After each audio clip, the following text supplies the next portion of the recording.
Good evening, everybody. This evening's discussion is on the topic, is out the new in? What's up with outsider art? And it's brought to you, of course, by the Melbourne Conversations.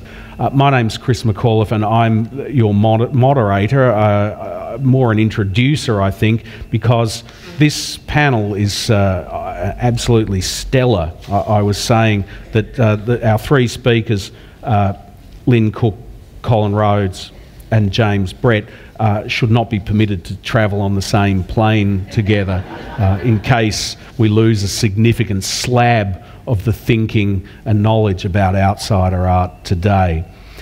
Let me just say a couple of words on our format.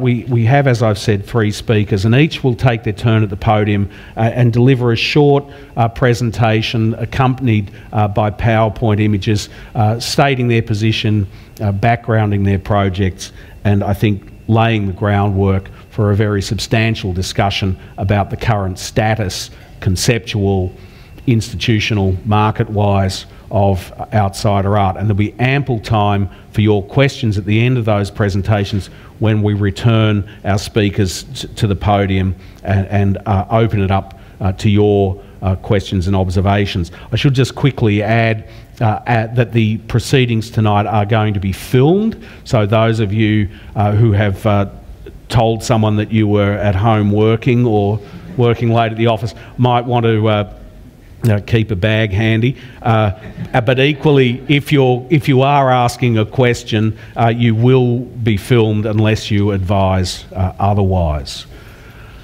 And I'm going to say this now because it'll add to the excitement. James has brought some merch with him and invites you to visit the merch table on the way out. The younger members of the audience will know that that's what you do these days when you leave a gig.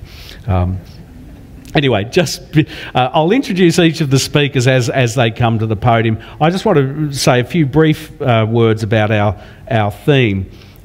We know that we're on the verge of the launching of a major international conference here in Melbourne on outsider art at the University of Melbourne this weekend, and we know that that's in conjunction with the anniversary of Arts Project Australia.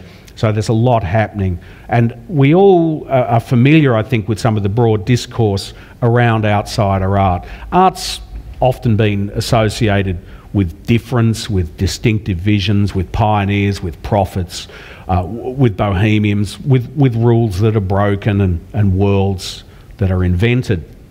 But art, mainstream art, has its own conventions and institutions, even as it derides the conventions and institutions of the cultural centre.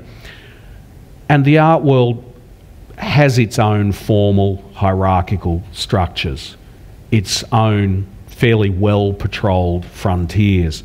Contemporary artists are happy to plant their flag beyond the boundaries of cultural orthodoxy, but there's something still further beyond them.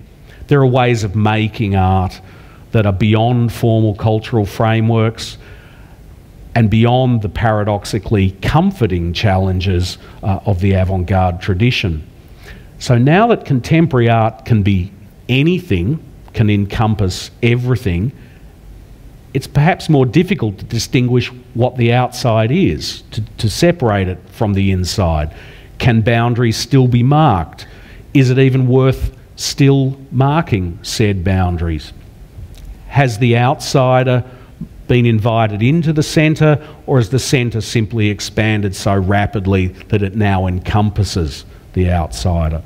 Those are some of the issues that our speakers will address on the basis of their research and their experience, and then we invite you to join us join me in questioning our speakers. And let me introduce now our first speaker, Lynn Cook, who most recently was the Andrew W. Mellon Professor at the Centre for Advanced Study in the Visual Arts, or CASVAR, at the National Gallery of Art in Washington, D.C., where she's been working, researching an exhibition on the relationship between mainstream and self-taught artists in the 20th and 21st centuries. And Lynn has just been appointed Senior Curator for special projects in modern art at the NGA Washington to develop this exhibition project further. She's got a remarkable background in curating at international institutions. In Madrid, in New York, she curated the Biennale of Sydney. She's curated the Carnegie International at Pittsburgh, as well as lecturing at universities throughout the United States, Australia and Europe. And I think with that remarkable track record, she's in a position to speak with great authority from within one of Art's centres about the position of the outside in relation to those centres. So will you join me in welcoming Lynn?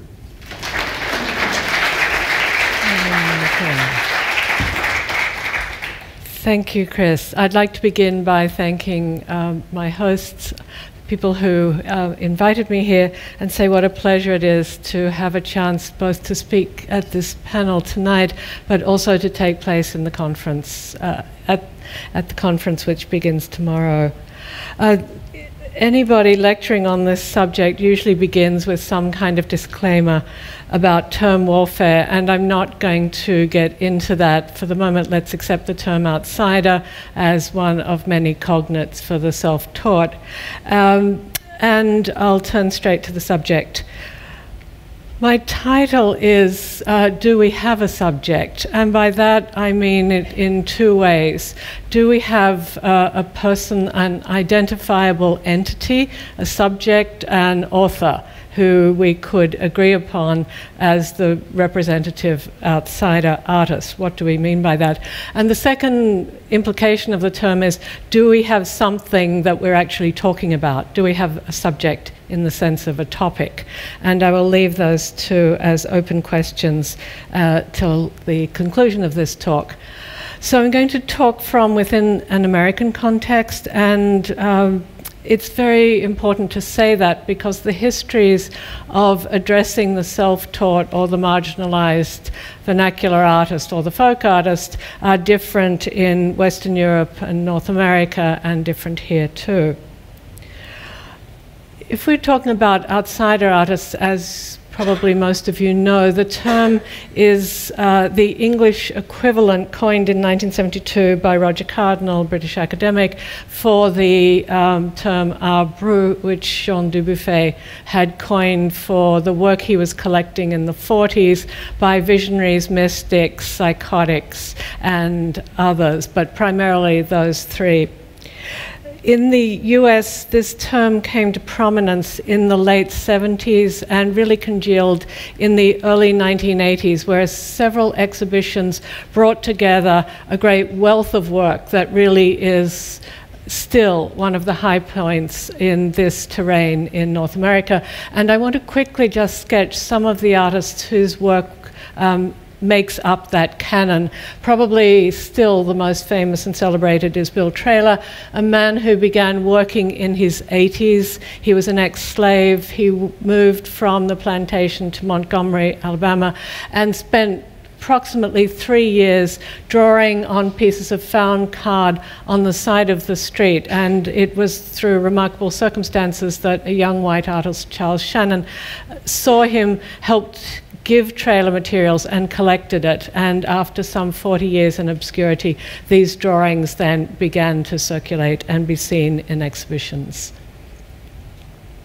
Also coming to prominence in the late 70s, early 80s is William Edmondson, another self-taught African-American who began working again, and this is very much the American story, late in life after an accident or after retiring from work.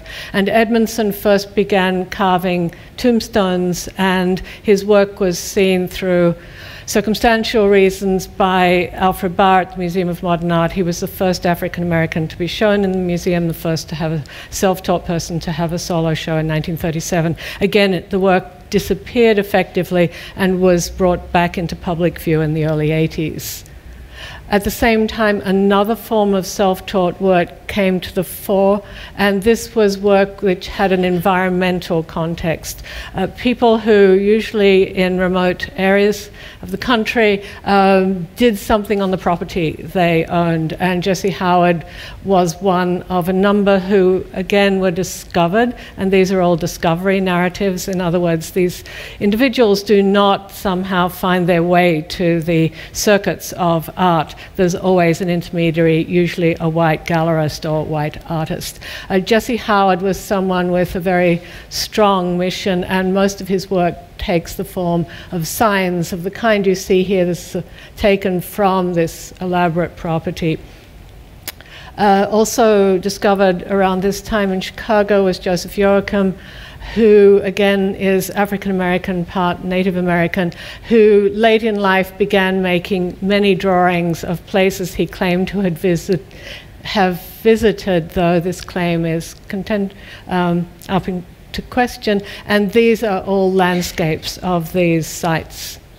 And Martin Ramirez, one of the very, very few in the American canon who spent time in an institution, a Mexican immigrant who was incarcerated in the 30s. Ramirez began working secretively in this institution in California, and the drawings were saved by an analyst, a psychologist who went to mental institution there, and ultimately discovered, again circumstantially, by a Chicago artist, Jim Nutt, and through Nutt and his circle of artist friends, they collected the work and then started exhibiting it.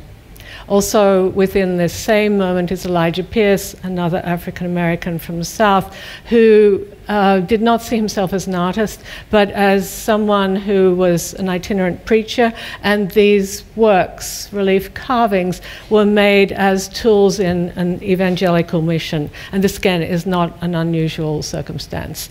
And Edgar Tolson, a white artist in the Appalachians, making works with religious subjects, again discovered by another artist, sculptor and collector Michael Hall.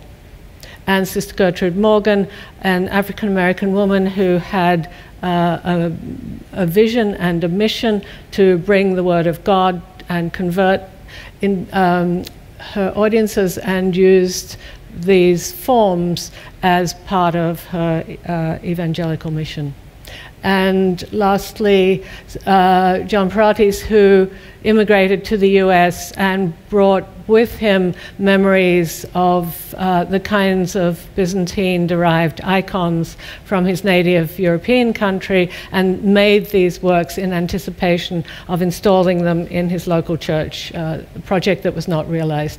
But all of this work was shown in two exhibitions in 80-81, and the profiles, while very different racially, are not so dissimilar in terms of the age, the kinds of ambitions these artists had in their making.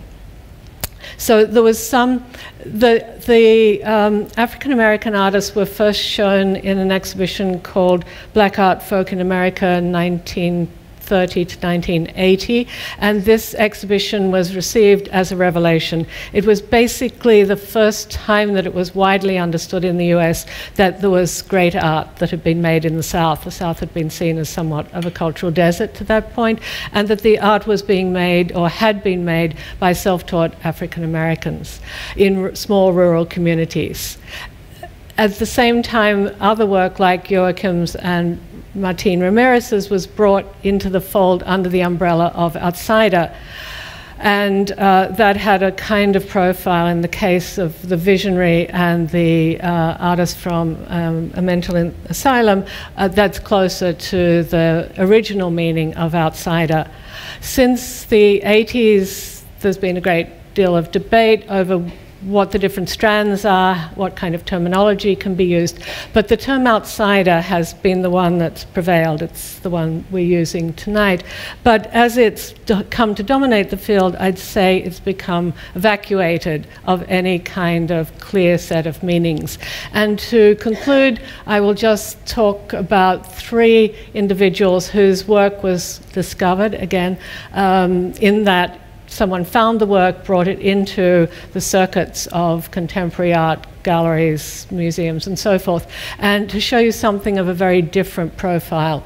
This is work, one of 3 different kinds of work made by Eugene von Brunschenheim, a man who is professionally a baker in the Midwest, and this work was found after his death. And it's a body of photographs he made of his wife, who is posing as a pin-up. These are really remarkable, fantastically touching images of his wife in many, many situations in their self-made studio at home.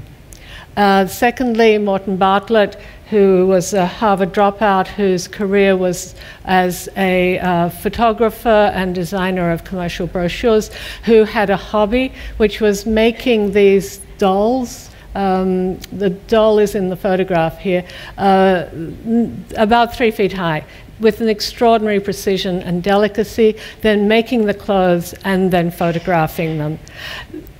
Bartlett regarded this, he made about 15 over a period of time with many different changes of clothing and related photographs, and never showed them, barely spoke about it to anyone. And when he moved apartment at the end of his life, he very carefully boxed them up, took them with him, and they were found only posthumously. So he clearly did not, with a different kind of education access, he clearly did not wish these to be made visible during his lifetime.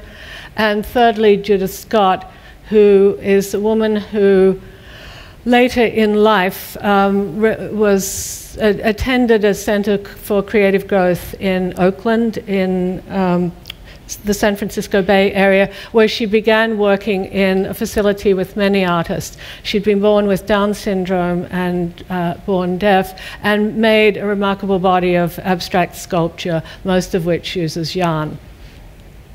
And also from the same area, a quilter, Rosie Lee Tompkins, about whom very little is known, but whose work completely changes our ideas of the form, the compositional possibilities with quilts, and you see just 2 examples here. And lastly, James Castle, who's known to many of you perhaps, an artist who lived in seclusion in rural Idaho for his full life, which he dedicated to making art over a period of some 50 years, an extraordinary range of work, drawings made from soot mixed with saliva, and you can see this drawing is a drawing of an installation of his work in a barn.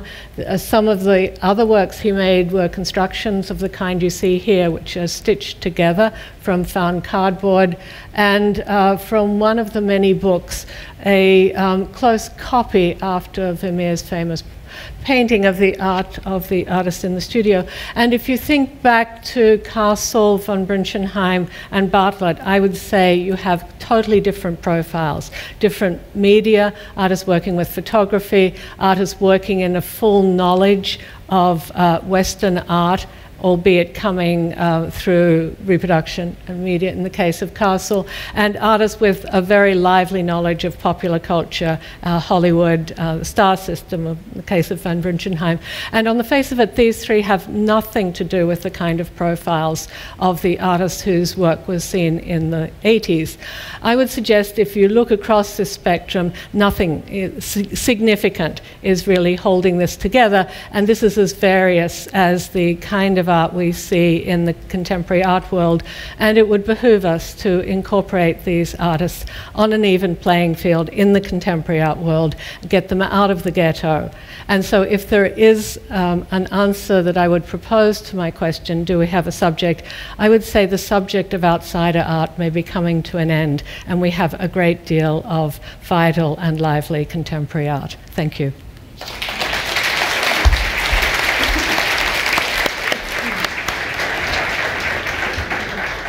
Thank you, Lynn, and I'm sure you'll all have many questions, and in your last statement of direction I think is going to provoke a lot of discussion. Our next speaker, I heard someone tinkle, let's all just check our phones are off.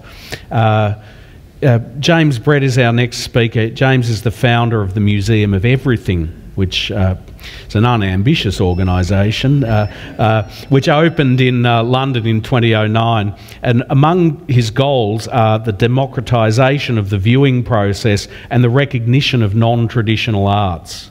The Museum of Everything is dedicated to challenging preconceptions and definitions regarding outsider art, including the term outsider art itself. And simultaneously, James has challenged curatorial procedures and the institutional structures of art museums, establishing provocative partnerships with the Hayward Gallery, the Venice Biennale and Mona in Hobart. In fact, I think James redefines most every term he comes in contact with. He says he's not a collector but a hoarder, that the Museum of Everything is an archive, a wandering institution, an activist and an advocate. Would you join me in welcoming James to the podium? Thanks. Well, thanks for that. And also thanks to Lynn, because I don't need to talk about anything now, because I agree completely. And she gave a great overview of some of the artists that really got me excited. From a position of absolute amateur nothingness. In fact, even I would go so far as to say I started out life not really interested in art or artists who I found were too competitive creatively with me. So I sort of had sidetracked that in my life, and I was working in film. But I started to see very interesting material that, when I looked deeper, engaged me more and more. And some of the artists that Lynn showed are exactly those. And what happened to me was that I just looked at the way they were being presented by the mainstream art world and thought that wasn't correct.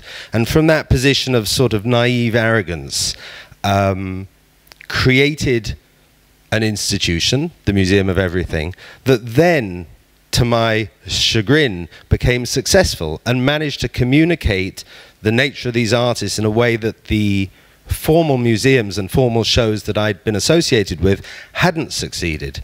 And I would say on this count, you know, I'm very honored to be here with two speakers who I admire hugely, because they're the exception to the rule. They managed to communicate these artists, both Colin and Lynn, extremely well, as does Arts Project Australia, which looks after these artists and which who invited me here. So I mean, I should just explain very briefly what the museum is. I asked Anne-Claire, the French girl in my office, to put together some images, so forgive me if they're French feeling. So this is the museum when it started out life, and we took a pretty, it's not just a children's museum, I should say, although children are part of it.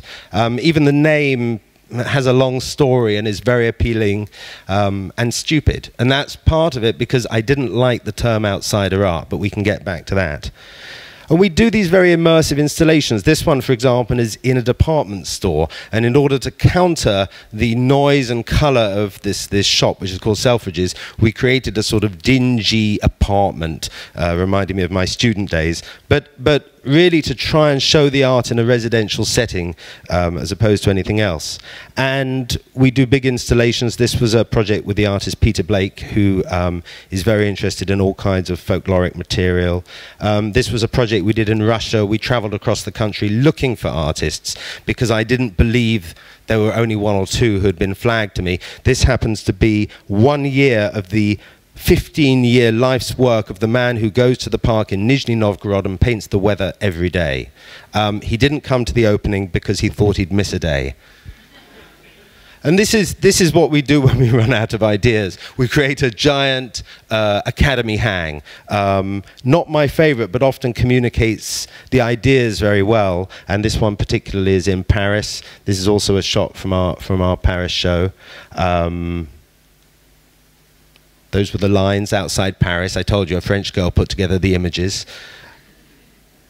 And I guess, like Lynn gave the examples of a few artists, I also looked in America in the beginning, because America has the best distribution system, so therefore it was easier to find the artists. And I really stumbled across them, and I started looking at artists from the American South. And I was fascinated, because the aesthetic seemed to me one that was used a lot in contemporary art by contemporary artists, but they didn't reference these people who were fundamentally more interesting to me. Sam Doyle came from a a family who had been slaves and was sort of documenting a mixture of his life, which was on an island in, oh, I think North Carolina, and figures, black figures who were notable to him, but in such a way he would create an environment, as Lynn had described, out in his garden. And I love these. There was a famous story about Basquiat, and he had had a show in the same building as Sam Doyle, and he was so amazed by it, he swapped all his paintings for 3 Sam Doyles. That may be myth, but I don't think so. This is Howard Finster, who's another very well-known Southerner. His art you can still buy on eBay, but it might be made by his grandchildren. There's a whole Finster industry. But he's one of these artists who spoke to and for and with God. And while I'm not a religious man, I'm absolutely amazed by somebody who has a uncynical belief system, and that fuels a huge art practice. And that gets into an idea which I like a lot, which is why art is being made.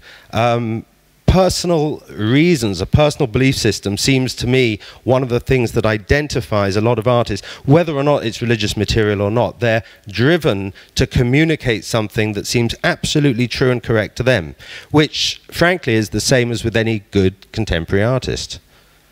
This is Sister Gertrude Morgan, who we talked about before. I was very lucky to meet someone who had worked with Sister Gertrude, and so we were able to acquire certain things that had been in her church. But all this material was there to communicate her belief system. She'd asked God if it was okay to make art and sell it, and he said yes.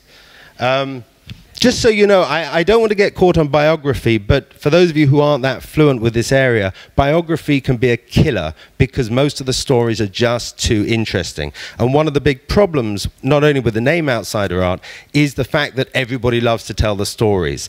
I'm only going to show you the pictures, I won't tell you the stories. That's Sam Doyle. That's Howard Finster, that's Gertrude Morgan. You can see those are movies. I mean, they're so dense and complicated, but one of the issues is that because they rarely give context to their art, the stories become overwhelming. And that's something that mires this world of outsider art, because what happens is the pathology comes first. And the pathology is problematic if you've got work like this. Now, that's the work of a man in a hospital with a psychiatric problem who was a convicted paedophile. Now, he's actually one of the stars of the field and of Art Brut, and one of the earliest to be discovered. But that biography can mire your ability to look at what he's communicating. That's another artist called Aloise Corbaz. For years she was just called Aloise. That's because in hospitals it was felt correct not to identify someone completely. Now her body of work is a phenomenal fictionalization of a love affair with, I believe it's either the Prince of Hanover or von Bismarck, and there's a whole complicated story there. It's claimed that she was schizophrenic. She may not have been, but she certainly found her way into history through Art Brut and Dubuffet, as did Martin Ramirez, who we've talked about before, though not in Dubuffet's lifetime. And these are those characters.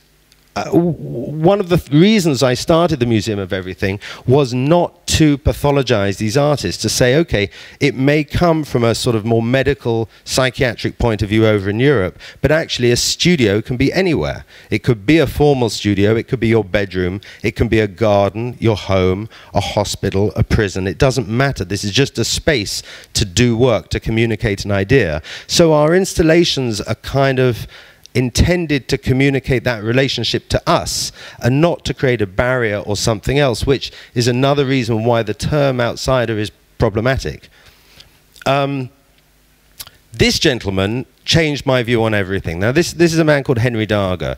Henry Darger was, let's see, what's the shorthand? A man with a troubled childhood who ran away to menial employment in Chicago. And during the menial employment, this is what he did. Now, you'll read a lot of books about Henry Darger, but the synopsis is, these are two sides of a very long artwork that's a little bigger than the screen. Those naked girls are, in my humble opinion, Henry Darger himself, and he is on the run from soldiers who will enslave him, and the soldiers are actually his teachers, and he's running away from school. This is because in his life he ran away from a school where they had abused the children, sailed through a massive storm, and ended up living in Chicago. The works, having said that you shouldn't talk about biography, biography is quite important to this man because the works were separated at birth, meaning the man who discovered them sliced up these books that Mr. Darger had created and spread them out into the world. That was a big problem because they were sequential. So all of these are like an animation with one image leading to the next. In fact, the entire work is one sequential narrative. And that's another problem with this outsider art. By creating these outsiders, people take liberties with their material. They don't respect them. And the real thing is, you need to be thinking about respecting the art as much as you would respect any piece of art. I mean, there's no problem in disrespecting them. If you don't like any art and you disrespect all art, then I'm absolutely fine for that because it's equality. That's Henry Darger. He does look a little similar to that man, Jean de Buffet, who created a term called art brut, which I also don't like much, because I used to see quotes by de Buffet in front of every show I went to. And he was revered like a god. There's a fantastic show in Paris at the moment by the French version of me. And he's a pure de Buffet acolyte. He loves this very pure version of what art brut is. And to my mind, it's slightly fascistic and doesn't smell correct. Interestingly enough, he used to sell alcohol, and I'm sure that that's one of de Buffet's artworks, which you can see bears some similarity. But I was looking one day at a bottle of champagne, and I'm convinced that that's where he got the name from. I don't know, Colin can tell me if I'm right. And that's part of the problem, and it's a difficult problem because actually Roger Cardinal is one of the most fantastic characters you'll ever meet. I have nothing but admiration for him, for his views, and he created this term outsider art when his publishers wanted a sort of catchy title instead of de Buffet's title. And I don't think he really thought ahead to what problems might occur, but as Lynn pointed out quite rightly, the term is a bit defunct. There's certainly no end of people who come up to me and go, "Hi, I'm a bit of an outsider artist." And most of them include major contemporary artists in London and America. These are some of our installations. I'm just going to whiz through those. We've gone round the world showing it, communicating it. Maybe the highlight was at the Venice Biennale, where the central theme last year was very similar to the sort of conceptual structure of the Museum of Everything. So we held a bunch of talks to sort of talk about these issues and try and get under the skin as you're trying to here. And that was in the heart of Venice, and Venice was showing Morton Bartlett, for example, that Lynn had pointed to earlier. But the real question is, you know, with Judith Scott has a show going on now in the Brooklyn Museum of Art, and I believe it's the first time a learning disabled adult has had a retrospective in a major museum anywhere in the world, certainly in America. And that's a strange thing when you think about it. And when you see this woman and you look at her, my real question is, are you really going to call that person an outsider? Or are we actually just going to include her as an artist within the formal canon of art? And so my argument would be yes. Thanks. Thank you, James.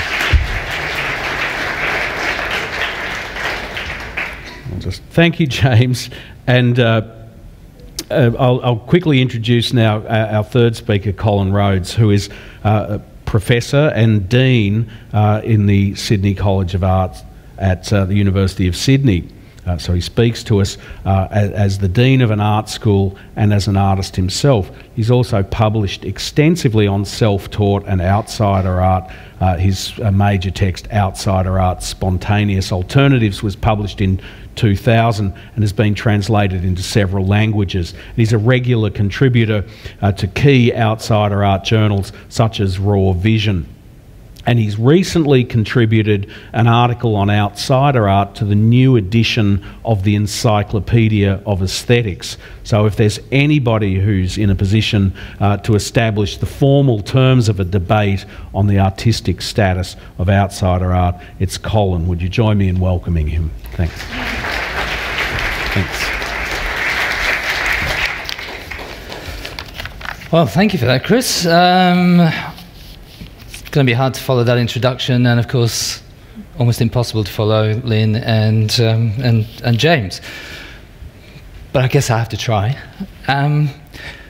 As Chris said, I run an art school, so it's sort of it's always a bit funny to be here talking about outsider art or self-taught art or whatever we want to call it, in the sense that my day job is training artists, which, is the Dubuffet dogma goes, is the thing that makes sure that you can never, ever, ever, ever, ever, ever produce outsider art in your whole life, because you've been spoilt forever by time at art school. I think what that does is sort of points up, I wouldn't say the ridiculousness of Dubuffet's statement, but points up the serious trickster element in what Dubuffet is talking about. Dubuffet is this, I think, really major 20th century artist, and then what I would call a post-surrealist.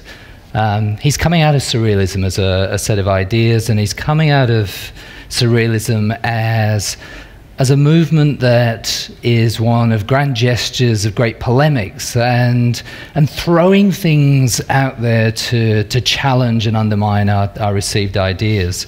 And I think what we've been calling outsider art for the last 40 years is something that does that to us all. And when I say us all, I don't necessarily mean art school trained people, I don't necessarily mean people who are into the art world and all that kind of stuff, but all of us who sort of stumble through this world, and think occasionally we know what's going on, and sort of there are some things that we know we can cling to and really know about. And what outsider art does is it regularly trips us up, if I can put it that way. It undermines those sort of things, and it's one of the reasons, I think, why trained professional artists are, and have been for the last 100 years or more, amongst the people who have been most interested, often, if I can use that word, most obsessed in outsider art. Dubuffet's an artist, André Breton is a poet and hugely into outsider art. Georg Baselitz, like him or not, big collector of outsider art, hugely influential. And Arnulf Reiner, the amazing Austrian artist, is collecting outsider art. These are all people who went to art school in the old days, before contemporary art was something that had a capital C and a capital A. It used to be called late modernism or even postmodernism. It's now contemporary art, capitalized. They went to art school before those times, before it was kind of okay. And yet, here were people who were interested in this other stuff. And I think, coming back to some of the points that James and Lynn made around biography and this kind of stuff, I actually don't like to talk about outsider artists. I have much less problem with the phrase outsider art. But outsider artist, I don't think there's such a thing as an outsider artist. But outsider art, kind of, it's a term that'll do, perhaps, until somebody comes up with a new one, or until it does die. Because for me, the definition of that stuff is art that is coming from other places, unexpected places, from elsewhere, from places where people in general don't expect art to come from, i.e. not the art schools, not the art world, not even the amateur art societies, where you have a group of people who are sort of, getting together every weekend or whatever and sort of making art together. It's stuff that is coming from the places where you don't expect it. So it's kind of interesting when you start to see some of this stuff in things like the Venice Biennale. This is segueing beautifully from the end of James's slides, because here we are back in Venice last year. The name that I've impishly put on the wall there, Eva Kotakova, is the trained professional artist who put this this little install together, which is a mixture of her work, but work as well from the House Canon in Munster, which is a supported studio not dissimilar to Arts Project Australia here in Melbourne. Interesting that, you know, in the catalogue, in what few labels there are, it's Ava who gets the sort of star billing on that. Rosemary Trockle. There were 3 or 4 vitrines of a piece that Rosemary Trockle, another very famous contemporary artist, trained professional, all the rest of it, put together, which was largely a bringing together of folk art, outsider art, things like that, all beautifully kind of curated by the artist into something that that was more than the sum of its parts, but was nevertheless also not just Rosemary Trockle.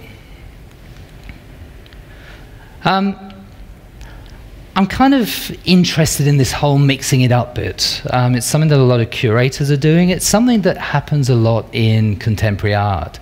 You know, it's interesting, in my art school, so many of my students are really interested in technique in a way that they probably weren't, you know, kind of 10 years ago.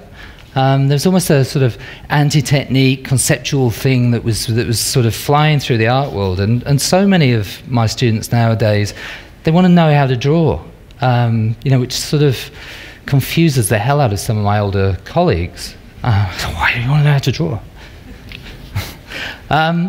Things like this, and yet what they're producing at the end of the day is not sort of 19th century academic painting and drawing and things like that.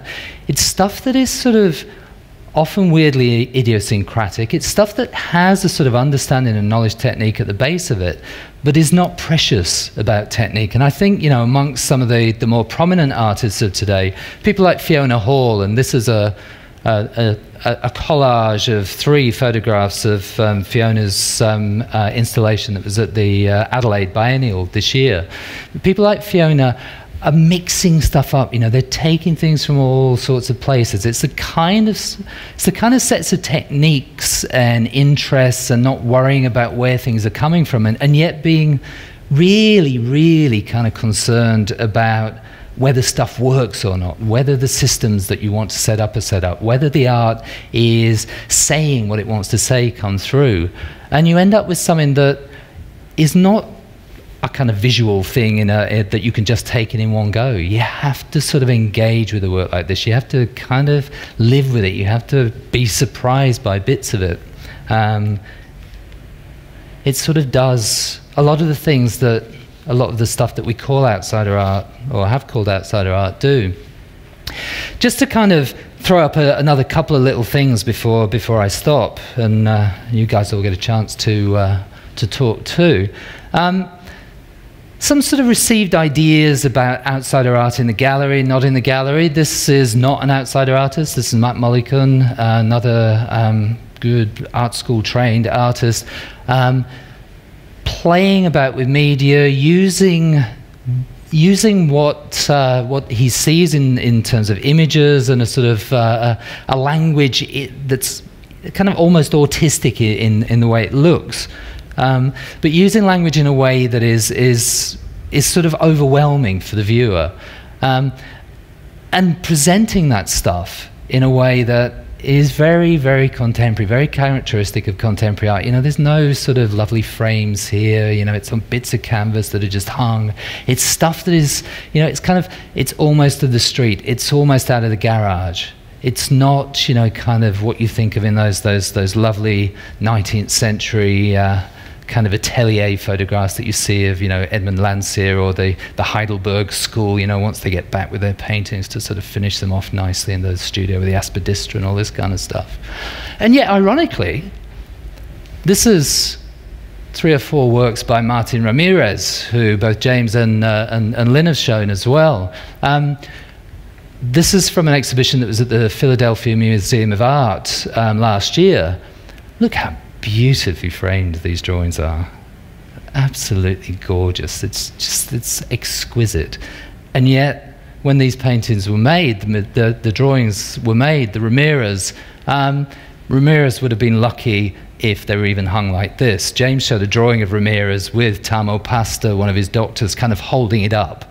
This was, you know, by that time, at a point where Ramirez wasn't having to hide his drawings for fear of the hospital kind of authorities throwing them away at the end of the day. So Ramirez's drawings spent most of their existence rolled up, you know, and so many of them made out of little bits of paper that are sort of stuck together with chewed bread and things like this. They're, in a way, very precious objects, but they're very kind of fragile, sort of, you know, non-art materials.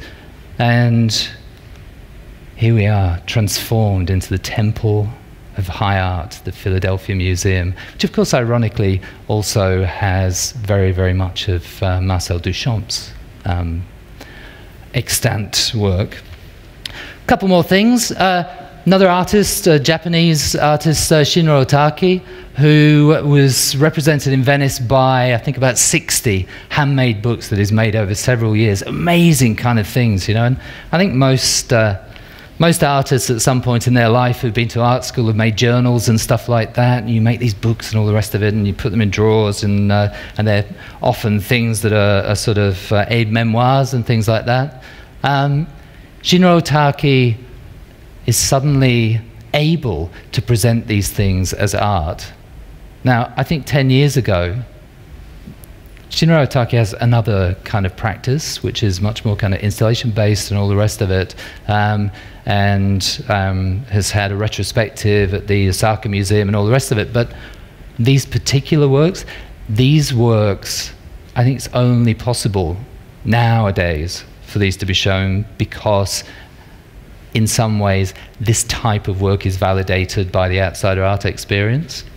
And here's a couple of works by someone who hasn't been shown at the Venice Biennale and hasn't had a retrospective at the Osaka National Museum, but nevertheless is also doing, and has been for decades, really, really interesting physical, almost sculptural things with the notion of the book, but not necessarily kind of theorizing it as that. Just to finish up, fantastic piece by Ian Burns, again, that's in Adelaide at the Adelaide Museum. This is a piece by one of Australia's great trained artists. Really, really interesting installation piece made for the gallery. It's made as art to be shown as art in the gallery situation. Now, that to me is kind of an important point, and it's fantastic. Here are some whirligigs by a guy called Wallace Simpson, who was an engineer when he retired. He was like still into being an engineer, and he was building stuff. He had a little plot of land, and these things are like, you know, 20 meters high.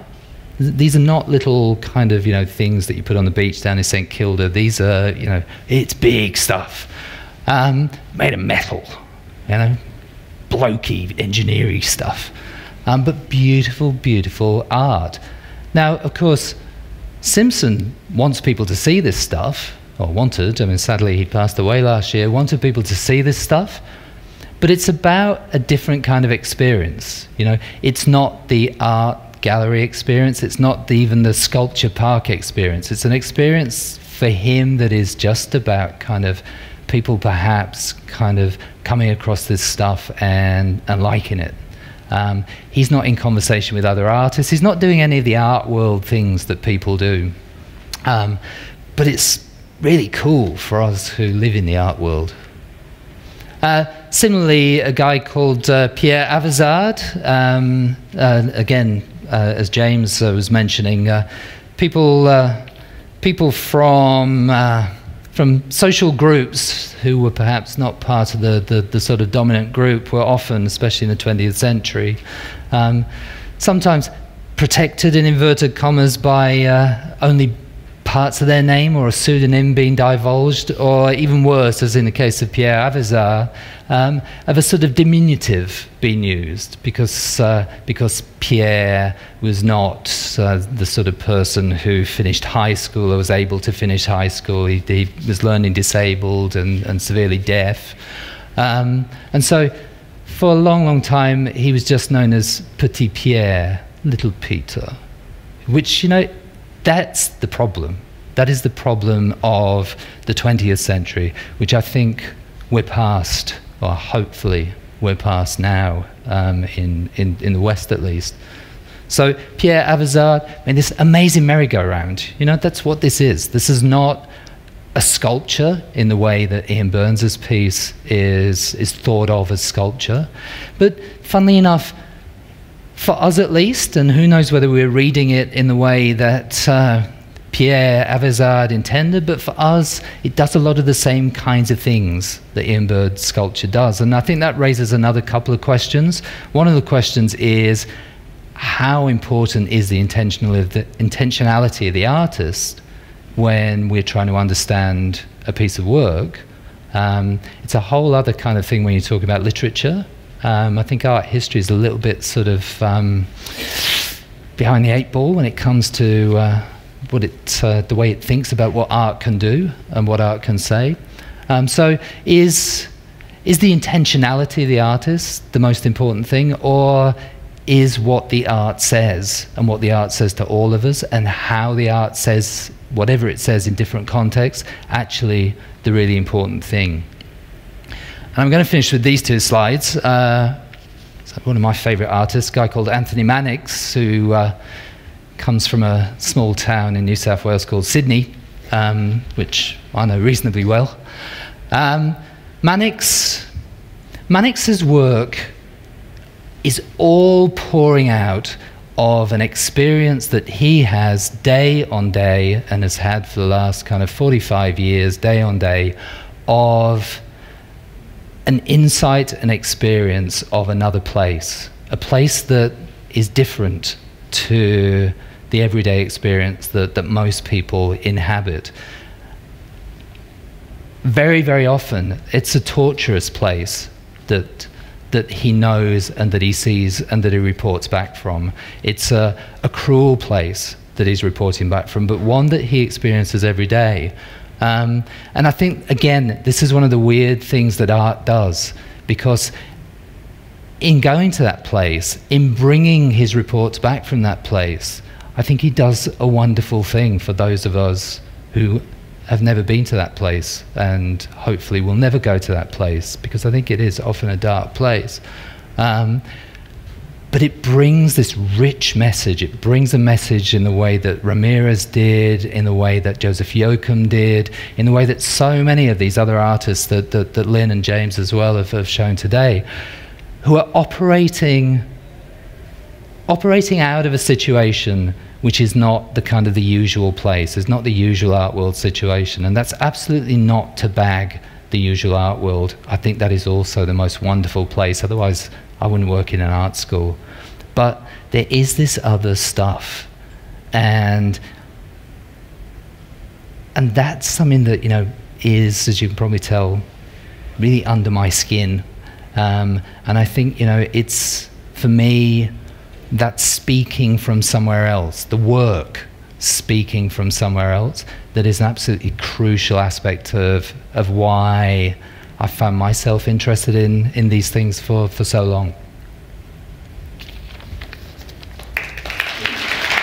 I feel there's enough provocation from the speakers and enough energy in the room to dive straight into questions, but I would just quickly, because we've had three in a row, it seems, I mean, whilst Lynn, you opened by saying let's not get into term warfare, and I love that phrase. But each of you did tackle the definitional, the terminological, and you know what are the words we're going to use, what are the spaces we're talking about. But then I thought, Colin, it was interesting when you concluded to speak to turn away from the pickiness about the definitions and the territories, and to talk about this grand thing, art, and where it comes from and where it might take us.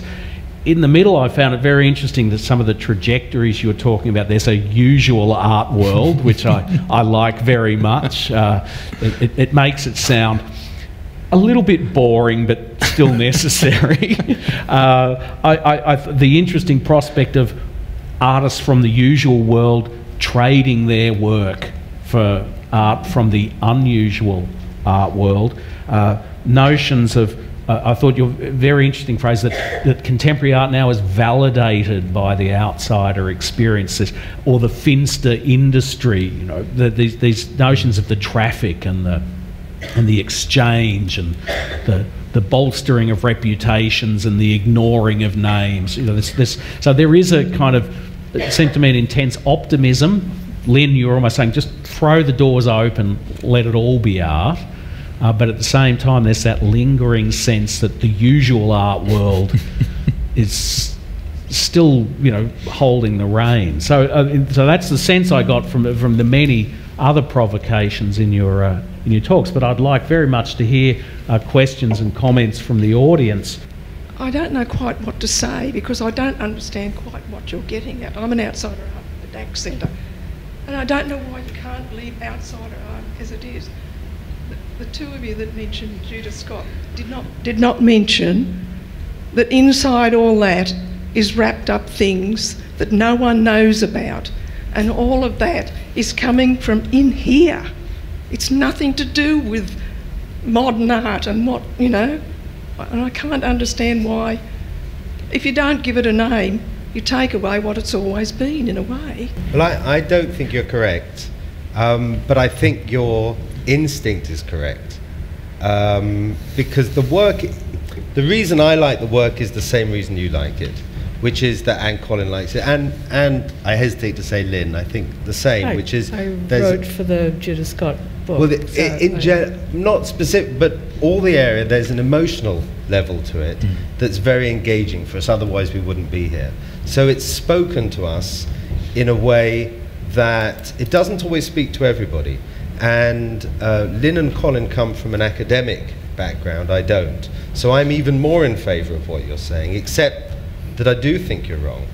If you don't give the material a platform to have equality, those artists, if they're not given the same respect as artists in the big art world, then the problem is they will always be dismissed by the big art world.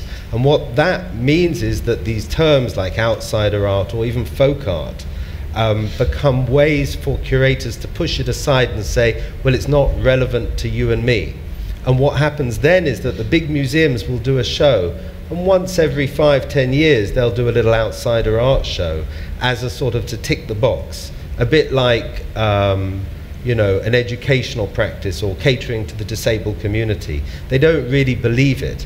What I'm trying to do, and what I believe in absolutely, is say, look, this is as important to contemporary art as anything else, as any young contemporary artist. And actually, completely in agreement with Lynn, it is contemporary art. If I meet an artist like Judith Scott, although she's passed away, but she is a contemporary artist. And so we need to, in my view, celebrate the difference as well as the similarity. It's sort of that, it's that we're all different because those are our uniquenesses. And these artists, when they're good, when their work really communicates to us, that's something fascinating and should be communicated. To keep it inside the current bracket it is to marginalize it, to segregate it, and ultimately to dismiss it. I would follow very much what James says. I do think it can often segregate it. Colin showed you a slide from an exhibition I curated 2 years back of the work of Rosemary Traukel, a well-known German artist. And I asked, out of the discussion, we decided to include a wide range of material that Rosemary was interested in. And that included James Castle and Judith Scott. It included botanical drawings from the 18th century from the New World. It included the glass objects of early marine creatures made by scientists as research tools in the 19th century, the Blashkas. It had a very wide range of material that were not made with the same intentions of artists who've been to art school, but they're objects we look at and think about and can easily consider within the framework of contemporary art. And I think that what we value and can learn from and be enriched by is work that functions in dialogue with contemporary art, that we see aspects of it and around it that we wouldn't otherwise see. And in that respect, the intentions of the artists are not what determines the content of the work, whether it's a professional artist or someone making these artifacts for other reasons.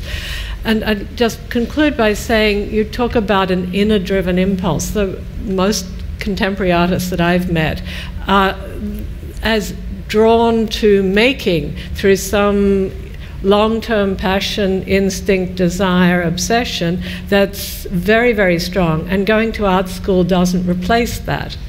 That the richest work is informed by inner conviction in whether one's taught or not.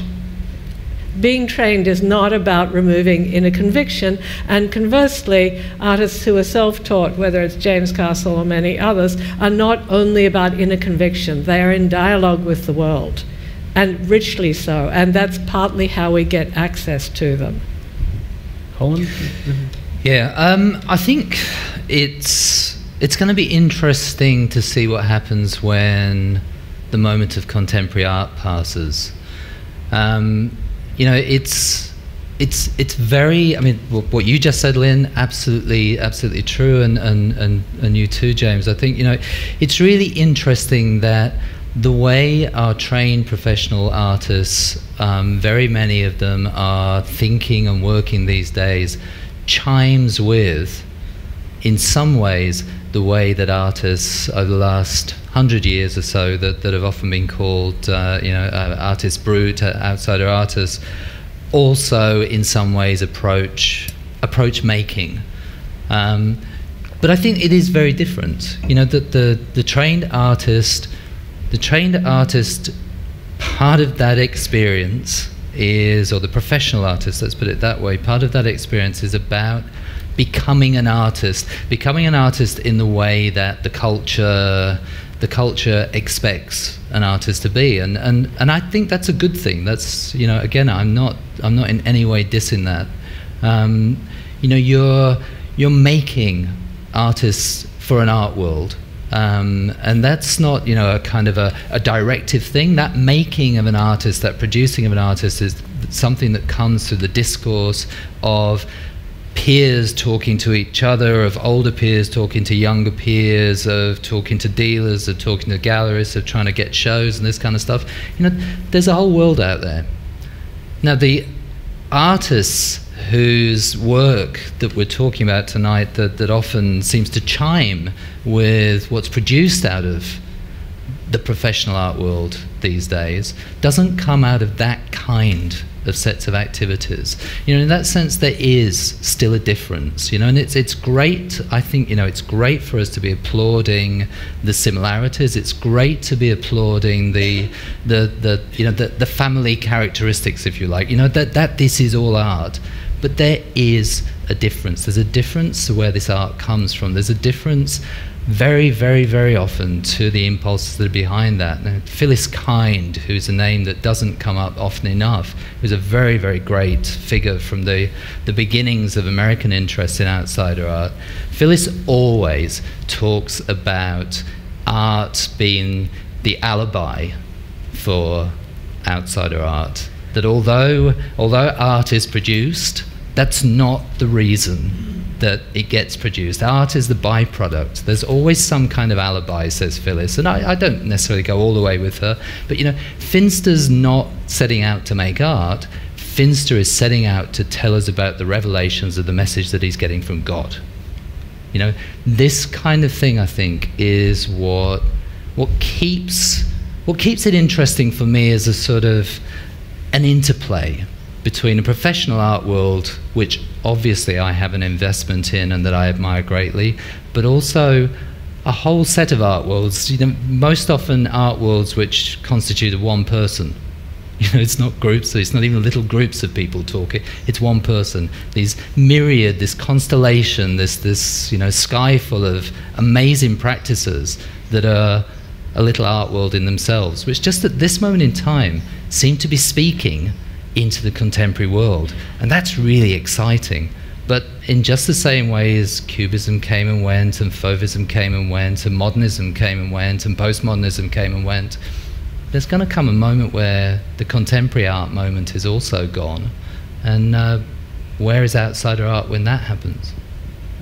I was really interested in what you thought of the impact of the exhibitions that you put together and curated in terms of how the audiences reacted to them and how they perceived outsider art and how that developed their thinking. I can talk, I like that as a question because basically I come from a film background, and if no one wants to see a film, don't make another one. So really I started the Museum of Everything, as I said, it was a sort of reaction and a desire to, actually the same as your question, I was so enthused by this material that I wanted to communicate it, and I didn't think too hard about how I was going to do it. I just instinctively did it in a certain way, and I did in fact engage a lot with the contemporary art community, because I knew that if I just showed the stuff, actually we wouldn't get enough media attention, certainly, and that we might not get the contemporary art world interested enough. So artists I knew, and curators too, who were enthusiasts of the particular artists we were showing, I got them to write texts. And so the one helped the other, so to speak, artist with artist, which was a good relationship, because at least a good third of the artists in the outsider art world were discovered by other artists or people with a creative practice. And I'm giving a long-winded answer, but having done that, and having done this very subjective installation, and we do very subjective installations, which are very much journeys from A to B, often through old buildings, often up and down weird stairways. We'll curate in sort of behind doorways, and to allow everyone to discover and make discoveries for themselves. What happened was I was sitting in the cafe, and I couldn't believe the range of emotions I was seeing of people coming out of this 10,000 square foot building, because there was really very little apathy. There was a little anger, that did happen, but that was the minority. Usually people were either elated or upset, shaken, moved. And so there had been a moment of transcendence, which is the thing I really liked in film. I was very interested in saying, can you create something that takes people somewhere else? And I saw that the thing that moved me individually and collectively with this type of material, somehow our installation had moved them. And so that's why I've continued the Museum of Everything and expanded it and sort of gone in different journeys. For that reason, it was in fact the audience response that persuaded me that I was managing to communicate it in a way that not my peers, because I'm not really from the academic art world, but that the formal curators and formal institutions, certainly in the UK, had not been able to do until that point. Now I'm reassessing it. I think after Venice and after the Hayward show, there's such interest that I'm sort of thinking and scheming. But the audience is absolutely a part of it. Lynn, do you want to follow through as a curator and as obviously as a reflector on this? I think it is an interesting question, and James has taken a route, as he said, of choosing venues that are not the canonical museum settings, whether it's Selfridges or other, where the Peter Blake show was in Primrose Hill. But artists have been choosing to go outside the museum since the 70s and before. It's a trope. It's a very familiar strategy for an artist to work off-site, to work in the public arena that involves old buildings somewhere, in situ presentations. So for anyone who's used to looking at contemporary art or art made recently, going to other kinds of venues to look at it is not an unfamiliar experience. For a broader public, I think it is interesting to cross into a wider terrain. The museum brings a certain kind of formality to a situation. It brings a sense of history and histories of presentation, histories of art with it. On the other hand, the museum also has a kind of validation. It brings a certain way of looking, a slowing down, a more reflective sense of comparative viewing, perhaps with other artworks present or remembered from other visits. So I think there is really good reason for putting some of this work on occasion into a museum setting for the kind of ways of looking it invites. On the other hand, I think putting it in other types of less formal institutions or sites is also valuable because it appears, at least initially, to have a kind of immediacy and not to be framed with some of the kinds of more formal structures. So it can work both ways.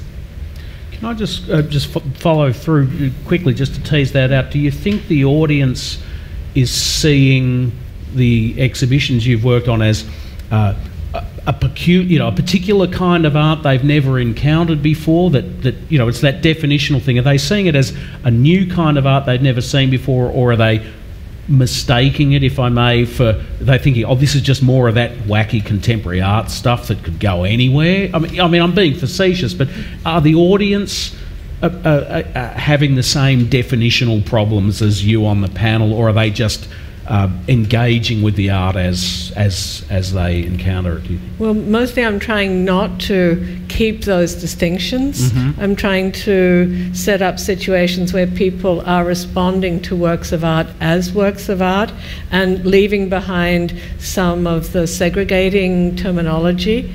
But I think that looking at art is complicated. There are many ways of doing it. There is not one meaning only. If you take a work of art and put it in one context and then move it to a show of 18th century French drawings for some valid curatorial reason, there will be relationships set up between the contemporary work and the older work that shine light on each of them differently. Works are very unstable. It's the context that gives the meaning. And the context is the viewer and what the viewer brings to the situation, and it's the frame, the institutional frame, and what we could say the discursive frame, the frame of discussion around the object. The meaning isn't locked in the artwork and to be extricated by kind of digging at it, poking at it. The meaning is brought out of a set of relationships constructed in relation to the artwork, in dialogue with the artwork. Thanks. I mean, I would add to that. I mean, I've been to Lynn's shows, and what's fascinating is to go and look at the artists we're talking about, and you go, wow, this is a fantastic artist. So the context is one very much of a museum and of something, given the respect that I'm very interested in getting for the artists. But I think our difference is that Lynn is extremely experienced curator and I am an amateur, and so I think probably my shows are more provocative, and I'm trying to bring more artists to the attention of curators like Lynn, because partly because I mean, I guess the point I really want to make is that our shows really look visually, certainly in the ones that I've seen recently of Lynn, very different, except there isn't such a thing as neutral. And I think that's really important to say. I do believe that most of these artists are making work in quite intimate, unusual, messy, rolled up settings. And it seems wrong, and always seemed wrong to me, to create pristine, white, well-lit environments, because that didn't necessarily give you the direct relationship to the work that was its accessibility, that was its meaning. And so I wanted to always create a world where the line between the viewer and the thing you're looking at was, well, a very thin one, so that you felt it. And that thing of what is an audience experience for a piece of art, I think, is a very fascinating thing to discuss with this kind of material in particular. So So I just thought I'd add that. Oh, that's great. Thanks so much for your knowledge. I think for your generosity and for the forthrightness of your presentations. Often panels explore a lot of ideas, but I think on this panel we actually got some answers, which is a really positive change. Thank you for your questions, and maybe will you join me in thanking our panellists.